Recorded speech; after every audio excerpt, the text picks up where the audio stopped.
Hello, everybody. Welcome to the Orion Sports Podcast. My name is Matthew Fairclough with my co-host, I should say, for today, Josh Egan.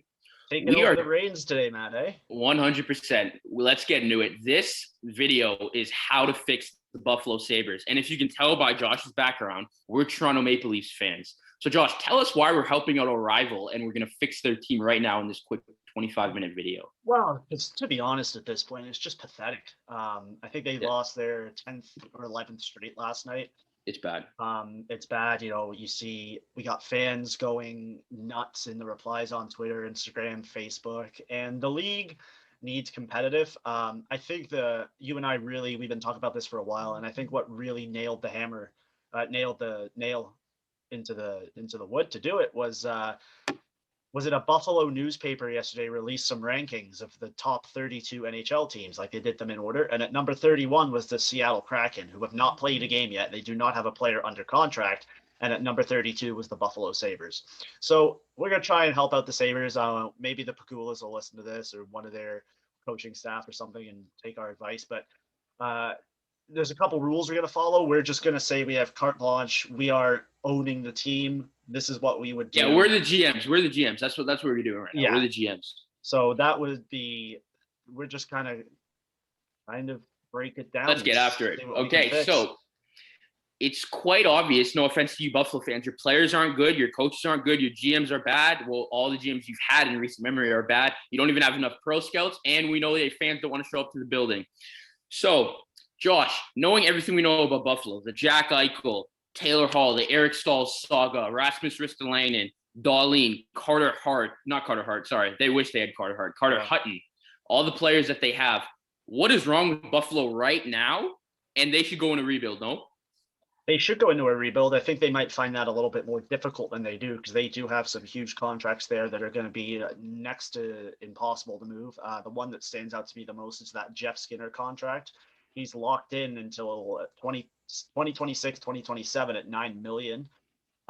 You still got Kyle Okaposo there till 2022, 2023 at $6 million. They do have a couple guys coming off the book, and that's just up front, right? Like, they got $52 million, close to 53 locked up in their forwards. What they do have going for them there is the average age is 26. That's not too bad. What does concern me even more maybe is their defense.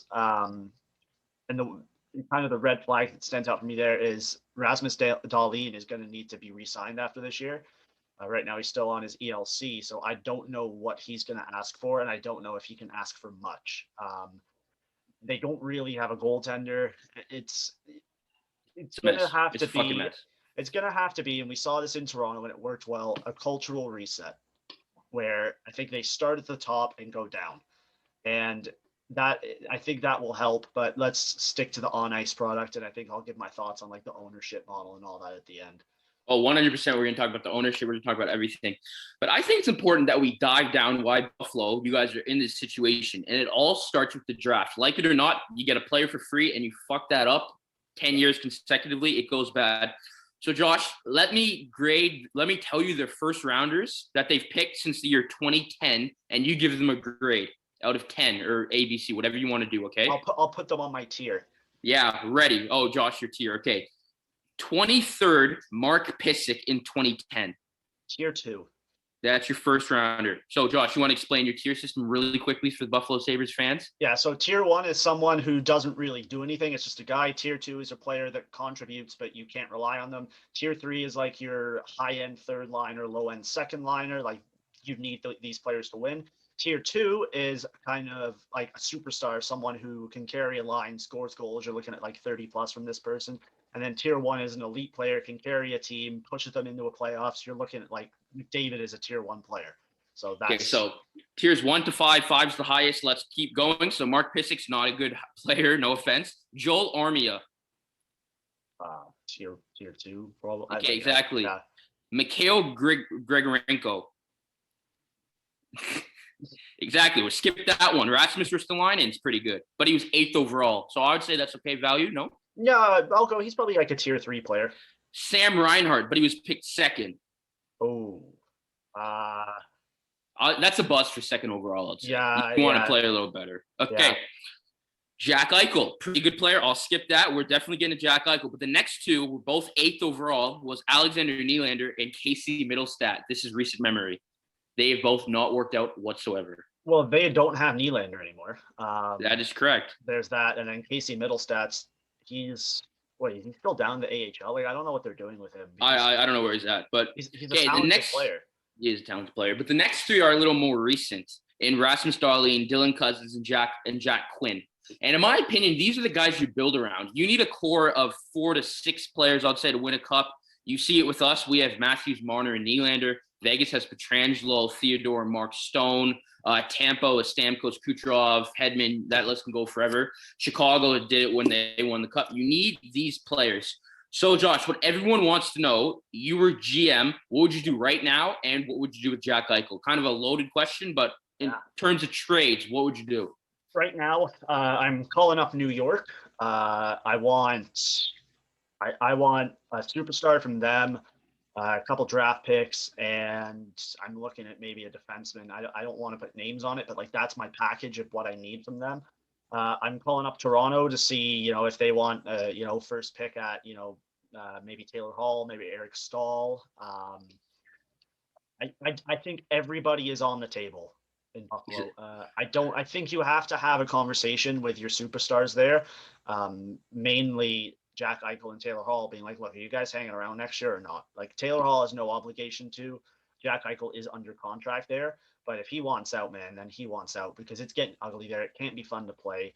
So if those guys want to, if they have an honest conversation with the general manager, and this would have to be approved by ownership, especially the Jack Eichel trade, I think it is time that maybe because you can't do a rebuild with a player like Jack Eichel on your team.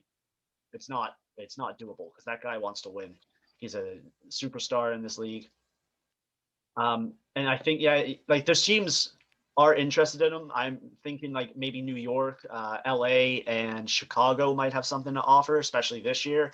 In the off season, though, I think that definitely does give you a more flexible area to work with in terms of teams that have money coming off the books.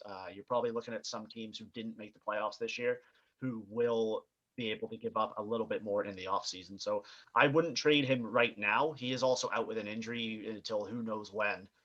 So he's not really going to have much of an impact joining a team right away, because he's still on LTIR.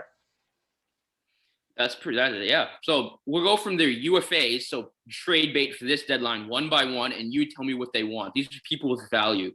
Taylor Hall, I personally would want a first and a prospect. What about you?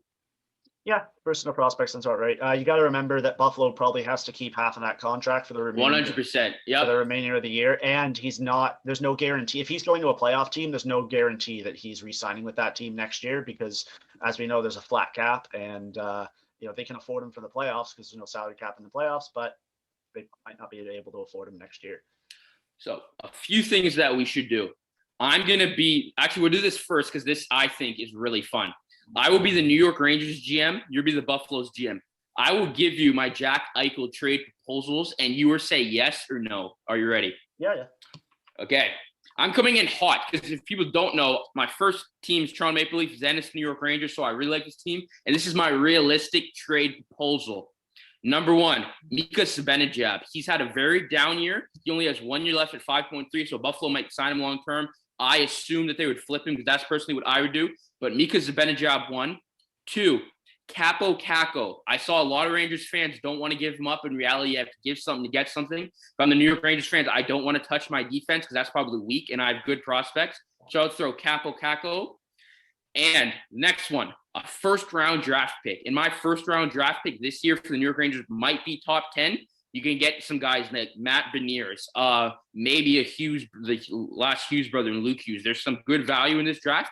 We're doing another thing for that. So like, comment, subscribe, and we'll do our mock draft probably in the next month or a little bit. But anyways, to recap, this is Zibanejad, Capo Caco, and a first-round draft pick. Josh, we'll start with that. Would you say yes? Is that enough for Jack Eichel? I'm the Sabres GM? Correct. Yeah, I'd probably say yes to that. You'd probably say yes? And why would you say yes to that? Just to talk about the viewers. Caco's a good player. Your first overall pick this year, that'll be pretty good. You know what? I think I need a little more than that now that I think about it. Okay. So what if I throw in Vitaly Kravtsov, who is in Russia right now? He was picked top 8. He had a good World Juniors a few years ago, and he has some potential. Probably a B plus prospect. Yeah, now we're talking. I think if I'm the Buffalo GM, I'm listening to everything. I'm talking with Jack Eichel, seeing where he wants to go. But if he doesn't want to hang around, then you get what you can for him, right? And if that's the haul for Jack Eichel, eh, it's not awful, but I think you can do a lot better. I think we should explain why we want to trade Jack Eichel. Because a lot of Sabres fans probably listen to this and they're probably like, why would we trade our best player? Josh, you want to explain why real quick? Why we want to trade Jack Eichel? Correct, because I'm in the same boat. I think his time's done there, man. When you're on a losing team and there's a losing culture, which I believe there is a losing culture in Buffalo, you don't want to be there anymore. Your heart's not in it.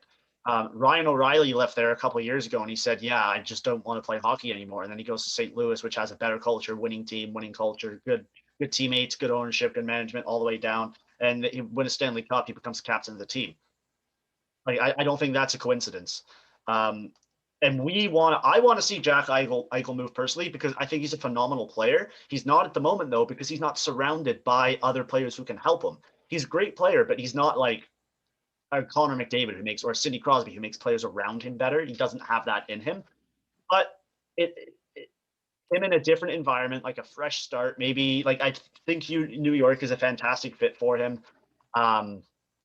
Yeah, I just want to see this guy play and play well because it also plays into my, like, this is selfish reasons. I want to see Matthews versus Eichel when it matters. Yep. So I'm sure a lot of Buffalo fans don't like that. So if you want to tell Coach Josh about that, you definitely can comment and comment and yell at him. Okay. So also something that we definitely should talk about is ownership, Josh. Yeah. So the ownership situation is a little complicated there. The Pagulas, they're a rich family. I'm sure we all know their involvement with the Buffalo Bills, and I think we can both agree they've turned that around. But the Sabres, man, it just seems to be that's kind of their secondary focus because how many coaches have been through there now in the last 10 years? God knows. It's been quite a few. Ralph Kruger is the current coach. He's not very good. And this family, they can afford to let him go and bring in a new coach. So I don't know why they're not doing it. You need to do what Pittsburgh just did to a level. Clear house, bring in a president of hockey operations, bring in a new general manager, completely gut your scouting staff and redo that whole thing. Actually invest in your scouting because it's so important. And they don't do that. You need to bring in new like assistant coaches, a new coach, new training staff, all that stuff. Like clear out. Remember a couple of years ago, the Leafs just cleared house and like the only people on staff were the equipment guy and Brendan Shanahan. Like do that. And there's so many good hockey minds out there that could help this team. I think you bring in. I don't think I'd want to work with Buffalo. I mean, I probably would, but not my first choice. But there's so many cool hockey minds out there, and I would love to see what a guy like Gerard Gallant can do there. I'd love to see what a guy like Bruce Boudreau could do there. There's names. Mike Babcock almost got the job there a couple of years ago. I don't think that would be the best idea to bring him into there. But there's names, man, and it's going to be interesting to see the direction they go in the off season. I just hope ownership pays a little bit more attention to the team. Okay. So we've hit them with a lot of information. Just to recap, we've decided this team needs a rebuild. Like it or not, Buffalo, you're last in the league, so a rebuild should come natural, you would think. But Buffalo Sabres fans, you need to accept it. If you do this right, you trade Jack Eichel, Taylor Hall, you sign a guy in free agency, overpay him for 1 year, you flip him at the deadline. You do all this stuff, realistically, I think you can be good in 2 to 3 years. Josh, what do you think? Yeah, man. They do turn around quick. They do have pieces there that work, right? Like, and if they decide to keep Jack Eichel and you build around Jack Eichel, good for them. I think that might be one of the options they're looking at. I don't know what the hell is going on with Jeff Skinner. If you can get him going again to be a 40-goal player, that would be great. Sam Reinhart is a player, like he's an RFA, but I think you can convince him to resign. Like I still like Cody Eakin there. Dylan Cousins is going to be a star. Casey Middlestat, Curtis Lazar. We didn't talk about him. That's a hell of a player that they have there. And then, you do have to address your defense, but you got Rasmus Ristolainen back there. Colin Miller's a guy, he's probably not a top 2. All these guys should be on the way out, in my opinion. Well, but I'm just like, if you decide to keep these guys, okay, right? Rasmus Dahlin, he's going to be a stud in the league. Goaltending is a big issue. You need a goalie. You can't you can get one in free agency. Like, I'm not personally that concerned of goaltending because you see teams getting new goalies every year. I just think Buffalo needs a core that's all-star elite level with 4 to 6 players. And Buffalo, there is hope. This draft is not that good. COVID might be affected, but after you have Shane Wright, who Josh and I both have seen personally, and he's a stud. You have Brad Lambert, who's finished. You have a guy who just got exceptional player status in the WHL and got a hat trick in Connor Bedard. So there is a future. I personally, right now, the guys I'm keeping, because we talked about moving out, I'm keeping Casey Middlestat, Jack Quinn, Dylan Cousins, Rasmus Dahlin, and probably Henry Yokoharu, just because you traded Nylander for him. He's a right-handed shot. He's young. He showed promise. So those are the 5 guys I would start to build. You need people better than that, but that's your starting block, Buffalo. Those 5. Yeah, sure. Okay, so we're about to wrap up here. Josh, do you have any last things to say or any topics that we haven't covered that you think we should get into? I just feel bad for the fans, man. They've been doing this for a long time. I know this feeling as a Leafs fan, but it just seems to be 10 times worse there. Okay, so Buffalo Sabres, you guys, we put on your jerseys. We are with you. Josh, are we not with them? Yes. To a level. To a level, we're with you guys. So this is what we're going to do. Like I said, you probably don't know who we are, but we're the Orient Sports Podcast. We drop episodes Monday and Friday. Come check them out. And Sabres fans, to make this interactive, this is what you guys are going to do. Comment what you would do. Comment anything you want. Yell at us at Twitter. Find some crazy takes. Josh said Jack Eichel was an elite player once. I said I would make Joseph Woll the starter. We've all said crazy stuff on this podcast. So come after us in the comments or whatever. And whoever has the best comment, whoever shares the most, whoever does whatever, can come on our podcast. We can debate whatever. We just want to be interactive with Sabres fans. So go Sabres to a certain point. Shane Wright will look really good in your jersey. Josh, anything else to say? We are also doing a giveaway. Find our Instagram and find the post where we talk about, I don't know. Description below. That would be the description below. But there's 2 nice little bobbleheads here and a pack of hockey cards and maybe a Timmy's card if you do that. So thanks for listening, guys. This was fun. Goodbye.